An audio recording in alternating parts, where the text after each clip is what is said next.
Hello les amis, hello la famille, comment vous allez? J'espère que vous allez bien. Nous, par la grâce de Dieu, ça va. J'ai l'impression de courir, courir, courir. J'ai l'impression que le temps passe tellement vite, je le dis souvent, mais c'est vrai, le temps passe vite. Et vraiment, j'espère que vous allez bien. En tout cas, j'espère que vous avez passé une bonne semaine et que vous avez fait en tout cas ce que vous avez pu. Ce soir, je viens avec encore un psaume. Je viens encore avec un psaume ce soir. Et ce soir, je vais lire. C'est un psaume qu'on connaît, c'est un psaume que beaucoup de personnes connaissent, mais je pense qu'on prend peut-être pas assez le temps de s'arrêter et de réfléchir à ce que ce psaume est en train de nous dire. Des fois, on a tellement l'habitude d'entendre des choses, on connaît, ah, je sais, mais on prend plus le temps vraiment de méditer sur les choses. Donc, ce soir, je viens avec le psaume 23, tout simplement, et je vais donc le lire, le psaume 23. C'est un psaume qu'on aime beaucoup ici chez moi à la maison. Donc, je lis au nom du Seigneur. Donc, l'Éternel est mon berger, je ne manquerai de rien. Il me fait reposer dans de verts pâturages, il me dirige près des eaux paisibles, il restaure mon âme. Il me conduit dans les sentiers de la justice à cause de son nom. Quand je marche dans la vallée de l'ombre de la mort, je ne crains aucun mal, car tu es avec moi. Ta houlette et ton bâton me rassurent. Tu dresses devant moi une table en face de mes adversaires, tu induis ma tête et ma coupe déborde. Oui, le bonheur et la grâce m'accompagneront tous les jours de ma vie. J'habiterai dans la maison de l'Éternel jusqu'à la fin de mes jours. J'aime beaucoup cette affirmation c'est encore, donc c'est David, hein, le roi David qui écrit ce psaume. J'aime beaucoup cette affirmation du roi David quand il dit oui, le bonheur et la grâce m'accompagneront tous les jours de ma vie. C'est une affirmation, il tape sur la table. Il dit oui, le bonheur et la grâce m'accompagneront. Il confesse des choses. Donc je veux aussi vous inviter, vous à la maison, en tant que maman, en tant que parent, à confesser des choses. Confessez. Confessez ce que vous voulez voir. Ne confessez pas, ne confessez pas des choses négatives. C'est très facile aujourd'hui de confesser des choses négatives. Ah, ça va pas. Ah, moi, ça va pas. Moi, non. Change ta confession. La Bible dit que la vie et la mort sont le pouvoir de la langue. Ce que tu dis, c'est très important. Quelqu'un avait dit un jour le mot malédiction, comme bénédiction, hein, mais il parlait de malédiction, c'est maledire. Si mes souvenirs sont bons. Je ne sais pas si c'est en latin ou en quelle langue, mais en tout cas, ce que j'avais retenu, c'est que une malédiction, c'est quelqu'un qui a mal parlé sur vous. De la même façon que les bénédictions, c'est quelqu'un qui parle bien sur vous. Donc vous devez parler, bénissez-vous, bénissez votre vie, bénissez votre maison, bénissez vos enfants. Je sais que c'est pas toujours facile parce que des fois on s'énerve, des fois il y a des choses qui se passent et on dit des choses, des fois qu'on ne pense même pas à moi, des fois quand j'avoue que des fois ça m'arrive de moins en moins quand même, Dieu merci, mais des fois quand je m'énerve, je dis parfois des choses que je ne pense pas. Au fin fond de mon cœur, je ne pense pas ces choses. Mais on les dit quand même. Pourquoi on les dit? C'est pour ça que là, je dis que c'est peut-être même un esprit, parfois, qui prend les gens comme ça dans la colère et qui pousse les gens à dire des choses. Donc, faisons attention à ce que nous disons. Et là, vraiment, je me parle aussi à moi-même. Donc, on peut faire cette confession ensemble, là, maintenant. Arrêtez ce que vous faites, là, maintenant. Et avec moi. Si vous n'avez pas le psaume 23 devant vous, c'est pas grave. Vous pouvez répéter cette partie, c'est la dernière partie du psaume 23, verset 6. Répétez après moi, vous pouvez même mettre pause à la vidéo.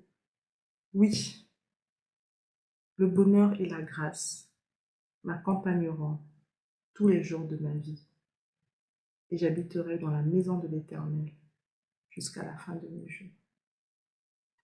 Et la Bible est pleine de confessions comme ça. Choisissez vos confessions, regardez dans la Bible les confessions qui vont avec votre situation. Parlez à la situation. Les situations entendent. Hein. Jésus a parlé à la tempête. Donc les éléments de la nature entendent. Les circonstances entendent. C'est vrai, hein. Maintenant que je le dis, je me rends compte que c'est vrai.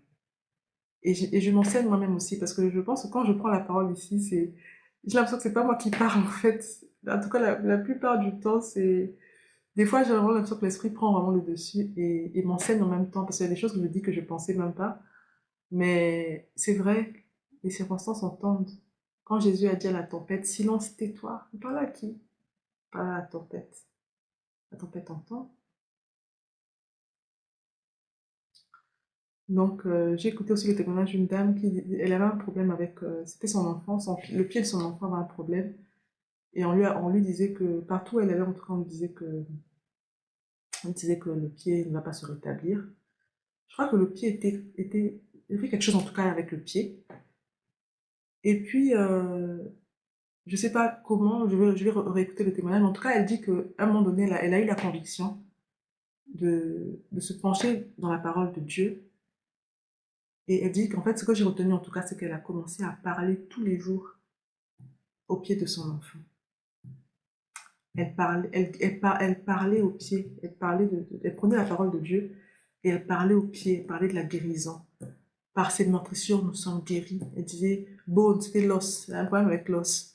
Elle dit, os, tu es guéri. Donc, et elle dit que, à force, elle a vu, elle est repartie chez les médecins étaient étonnés.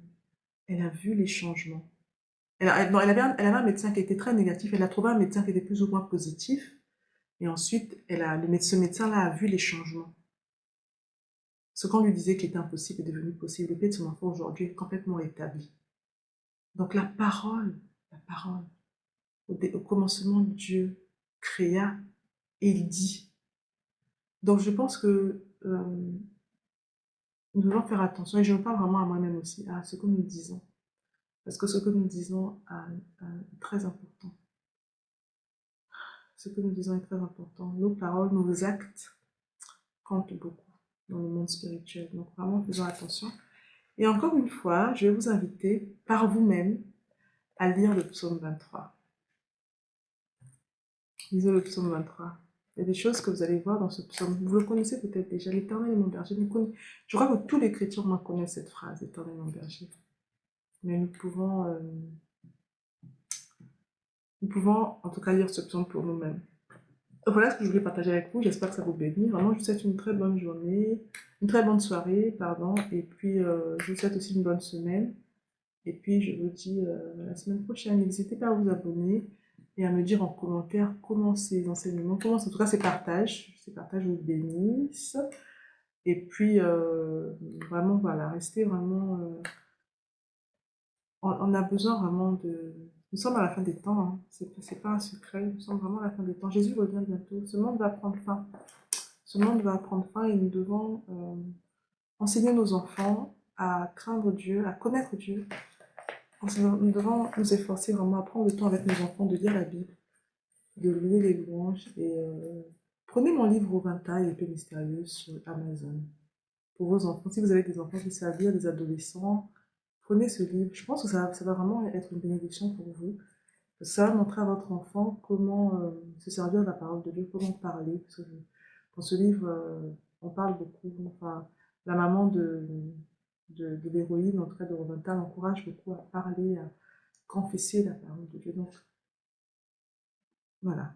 Faites tout ce que vous pouvez, en tout cas, pour aider vos enfants à être équipés pour ce monde. Hein. Parce que ce monde, il y a tellement de choses, il y a tellement de mensonges dehors là, tellement de choses qui se passent. Et en tant que parents, en tout cas, en tant que parents, connaissant la parole de Dieu, connaissant la Bible, nous devons nous assurer, qui connaissons le Seigneur, nous devons nous-mêmes déjà être proches de Dieu. Parce que si nous ne sommes pas déjà nous-mêmes en tant que parents proches de Dieu, nous ne pourrons pas emmener nos enfants dans la présence de Dieu. Donc nous devons nous efforcer d'être dans la présence de Dieu pour pouvoir ensuite tirer nos enfants dans la présence de Dieu. Et voilà. Donc vraiment, je vous souhaite une bonne soirée, je vous dis vraiment bonne semaine et bon courage. À bientôt.